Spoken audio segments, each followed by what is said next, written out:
මාලිනිය මෙච්චර මේ කලාලෝයේ මේ වගේ තැනකට එහෙම ගැන මගේ ලොකු සතුටක් තියෙනවා. ඒත් මේ අවස්ථාවේදී ආය මෙච්චර ඉක්මනට අපෙන් වියෝවි යෑම ගැන අත්වශයෙන්ම මට කනගාටුවක්. හේතුව එදා මං හිතපු විදිහට මම හිතුවා මේ මාලිනිය දිගු ගමනක් යන බව. හැබැයි ඒක මම හිතන්නේ කෙටි වුණයි කියලා මගේ නම් අදහස. ඇයට තවත් ඇය නිලි රජිනක් හැටියට අපේ සිනමා ලෝලීන් පිළිගත්තා. කවුරුත් පිළිගත්තා. ඇය ශ්‍රේෂ්ඨ නිලියක් ප්‍රවීණ වගේම ඉතාමත්ම දක්ෂ නිලියක් හැටියට අපි කවුරුත් පිළිගත්තා. නමුත් ඇයගේ රංගන කෞශල්‍ය තවදුරටත් ගෙන යාමට හැකියාව තිබුණා.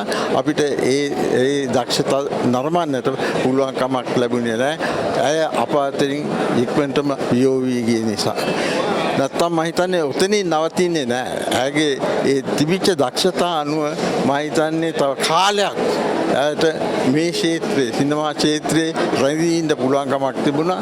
නමුත් අපේ අවාසනාව ඇගේ අවසාන ගම මෙච්චර ඉක්මනට යන්නට සිද්ධ වීම නැත්නම්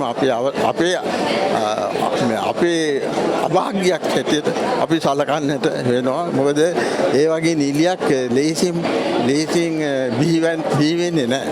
බොහොම කලාතුරකින් බිහි වෙන්නේ. අනිත් එක මාලිනිය කියන්නේ ඇයගේ ඒ රංගන කුසලතාවය කුසලතාවය මේ ඇය මේ පුරුදු පුහුණු වෙලා පාසලකට ගිහිලා ඉගෙනගෙන ඒව දැනගෙන ආපු කෙනෙක් නෙමෙයි. මම අර කලින් කියපු විදිහට ඇය කෙලින්ම වේදිකාවෙන් සිනමාවට කෙලින්ම ආපු කෙනෙක්. ඉතින් ඒ එනකොට ඇයට කිසිම ඒ පිළිබඳ හැඟීමක් දැනුමක් තිබුණේ නැහැ. නමුත් කෙසේ වෙතත් ඇය සිනමා ඒ භූමිකාවෙත් ඇය ශ්‍රේෂ්ඨ නිලියක් හැටියට පෙනී ඉන්න පුළුවන්කම ඇයට ලැබුණා.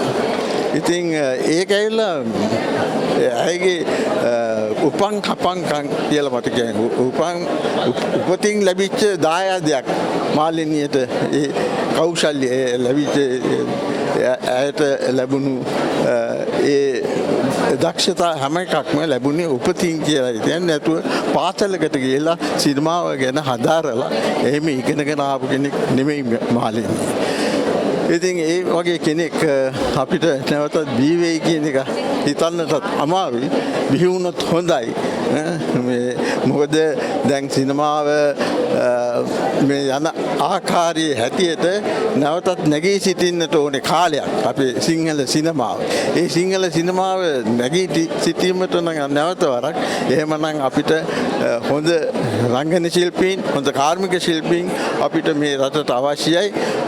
හොඳ පුහුණුව ලැබුණු අයගෙන් තමයි අපිට මේ දක්ෂතා ඔවුන්ගෙන් ලබා ගන්නට පුළුවන්කම ලැබෙන්නේ. එම නිසා මම හිතනවා අපිට ඒ වාසනාව උදා වෙයි කියලා මේ මාලිනියේ මේ අඩුව පුරවන්නට පුළුවන් කමක් නැහැ. මට පේන විදිහට කෙසේ වෙතත් අපි බලාපොරොත්තු වෙලා ඉන්නවා. අපිට පුළුවන් කමක් තිබුණොත් අපි ඒ අඩුව පුරවන්නට උත්සාහ ගමු කියන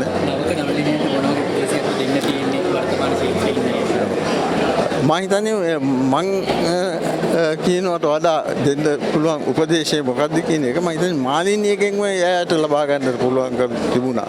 මොකද එයා මාලිනියත් සමග මේ කටයුතු කරා, චිත්‍රපටි වල රඟපෑවා. ඒ රඟපාන අවස්ථාවේදී ටික මම දන්න දේ තමයි ඒ මුල් අවස්ථාවේදී ඉඳලා මාලිනිය මේ කාටත් ගුරුහරුකම් දීගෙන උපදේශ දීගෙන එයා දන්න දේත් අනිත් අයත් එක්ක සමග බෙදා හදාගෙන කටයුතු කරන්නට කැමති කාන්තාවක්. ඉතින් ඒ වගේ ඒකයි මම කියන්නේ ලොකු පාඩුවක් උනේ අපිට. මොකද ඒ වගේ කියන්නේ ශ්‍රේෂ්ඨ නිලියක් අපේ අතර හිටියා නම් මම හිතන්නේ ඒ අයටත් දැන් ඉන්න තරුණ පරපුරට තව ඒක ලොකු වාසියක්. නැත්තම් ලොකු ඇයගෙන් ලොකු දේවල් තවත් දේවල් ඉගෙන ගන්නට පුළුවන්කම ලැබෙනවා. ඒක නැති උනායි කියලා අපි හිතන්නේ.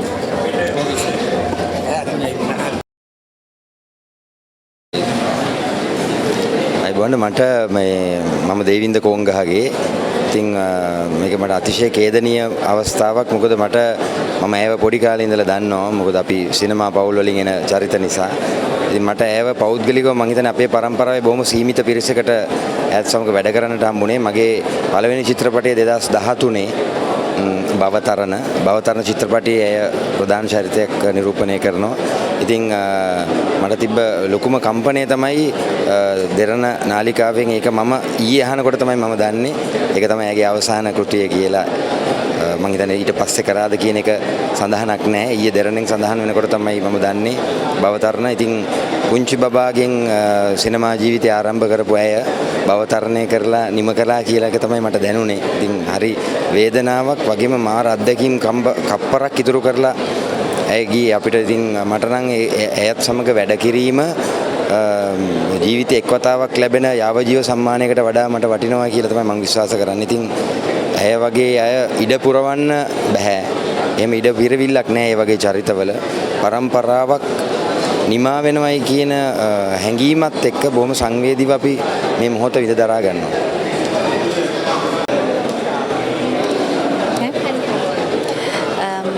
අද උදෑසන සිට ජාතික චිත්‍රපට සංස්ථා ප්‍රදේශයේ පර්ෂයේ ලොකු නැන්දි වෙනුවෙන් මාලිනී ෆොන්සේකා ඇය වෙනුවෙන් ගෞරවය දක්වන්න ඇගේ ගොඩක් ආදරණීය රසකවියන් ගොඩක් දෙනෙක් ආවා. ඉතින් අද දවසෙත් මේ විදිහට රාත්‍රිය දක්වාම ඇයට ගෞරව දක්වන්න ඇයව දැක ගන්න එන්න පුළුවන්. ඉන්පසු හෙට දිනේ 26 වෙනිදා උදෑසන 10ට මෙම පර්ෂයෙන් නිදහස් චතුරස්‍රයට සමාවෙන්න නිදහස් චතුරස්‍රය පරිශ්‍රයට අරගෙන යනවා ඇයව. ඉන්පසු එතන සිට හවස 4 දක්වා මහජන ගෞරවය සඳහා තියලා තියෙනවා. ඊට පස්සේ ඉන්පස්සේ හවස 6 වගේ වෙනකොට අවසාන වැඩ කටයුතු කරන්න සූදානම් කරලා තියෙනවා. ඇත්තටම කියනවා නම් මම පුංචි කාලේ ඉඳන් ආදරය කරපු මගේ ජනප්‍රියම නිලියක්. මම ගොඩක් ආදරේ එයාට ඒ ගෞරවය තියන්න තමයි මම අද මෙතෙන්ට ආවේ. හැම ෆිල්ම් එකකටම එයාගේ කැමති. මොකද එයා කලාත්මක සම්භාවයේ හැම නාට්‍යයක්ම හරි නිහතමානී ගත කරන තියෙන හොඳ කාන්තාවක්. Thank you. අපිට වචනයක් එකතු කරලා යන්න බෑ. පොඩ්ඩක් මෙහා ආතියා බලන්න අපි ආවේ. ඉතින් අපි චිත්‍රපට බලලා තිනවා. සතුටුයි බලන්න. පියසි. අපිට අපි ගැන වචනයක්. මම හිතන්නේ ශ්‍රී ලංකා ෆිල්ම් ඉන්ඩස්ට්‍රි එකේ වටිනාම මැණිකක් තමයි මේ අපිට නැති වුණේ. සිංහල සිනමාවේ ඉතිහාසය ගත්තාම විජේ මාල්නී තමයි පටන් ගැනීම. එතන තමයි අපි දැක්කේ මේ ශ්‍රී ලාංකීය සිංහල සිනමාවේ පටන් ගැනීම. ඉතින් අපි දැකපු වීරවරියගේ අභාවය ඇත්තටම ශ්‍රී ලාංකේ අපිට ලොකු පාඩුවක්. මේක කොච්චරක්ද කියලා නිම කරන්න බෑ. මේ වටිනා මේ ඇත්තට මැණිකක් තමයි නැති වුණේ. එක වචනෙන් කියන්න මට අමාරුයි. ඒ තරම වටිනවා. මේක ලොකු හිස්තැනක් ශ්‍රී ලංකාවේ ෆිල්ම් ඉන්ඩස්ට්‍රියට.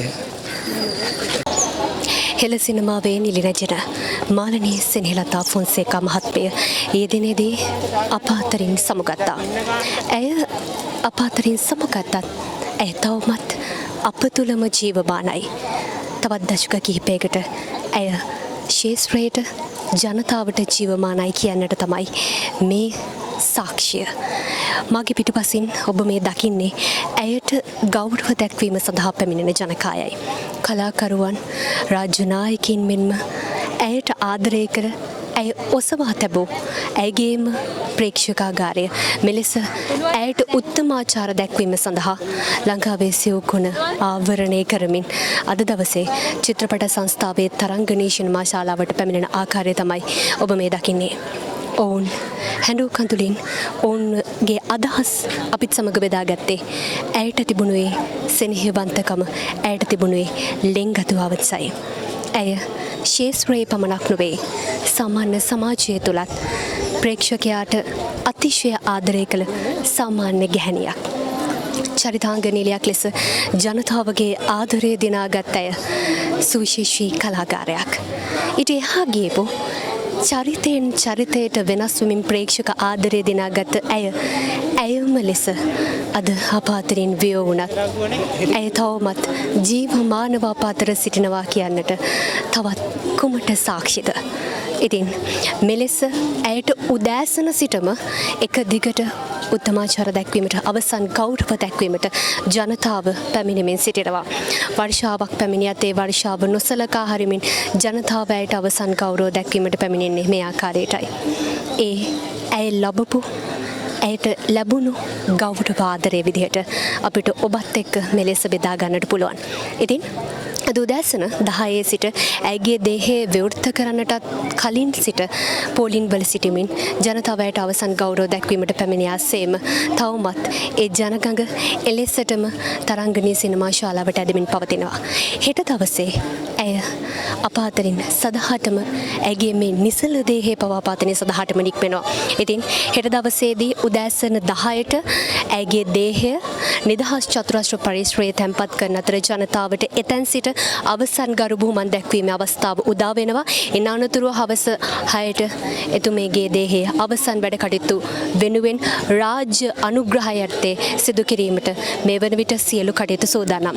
අද දවසේ ඔබ එතුමිය වෙනුවෙන් අවසන් ගෞරව දක්වන්නට පැමිණි කෙනෙක් හෝ ඔබ හෙට දවසේ එතුමිය වෙනුවෙන් අවසන් ගෞරව දැක්වීමට පැමිණෙන්නට බලාපොරොත්තු වෙ සිටින හෝ අද දවසේ පැමිණ හෙට දවසේ පැමිණෙන්න බලාපොරොත්තු වෙ ඉන්න කෙනෙක් හෝ ඔබට පුළුවන් උදෑසන 10 සිට නිදහස් චතුරස්‍ර පරිශ්‍රය තැන්පත් කර ඇති හෙළ සිනමාවේ නිලි රැජනගේ දේහයට අවසන් ගෞරව දැක්වීම සඳහා පැමිණෙන්නට.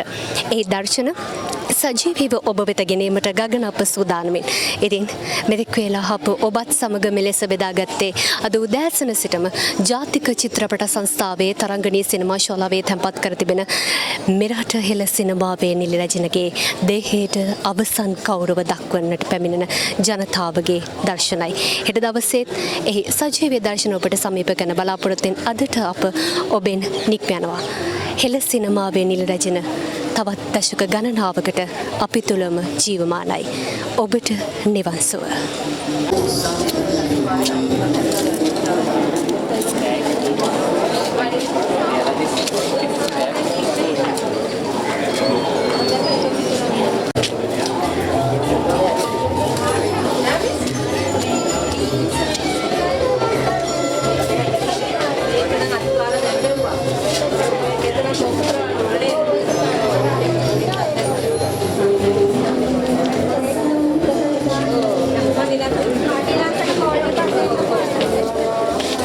Thank you.